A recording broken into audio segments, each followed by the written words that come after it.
Gusto mo bang hindi ka ma-search sa Facebook kahit na nakapin na nila ang link ng inyong mga Facebook profile or Facebook page? May kailangan lang tayong i-turn off sa ating mga Facebook account para po hindi tayo ma-search yung ating Facebook. Ngayon, open lang natin ang Facebook account natin at i-login niyo po ang inyong account. Hindi po kayo dito mag-search kahit po gumamit pa sila ng kahit na anong browser.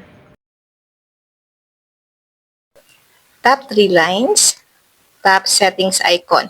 Kung wala po kayong settings icon sa taas, pwede nyo pong pindutin dito ang settings and privacy, tap settings. Then, scroll down lang natin guys. Hanapin nyo po dyan ang audience and visibility. Then, tap natin ang how people find and contact you. At dito guys, scroll down ulit natin.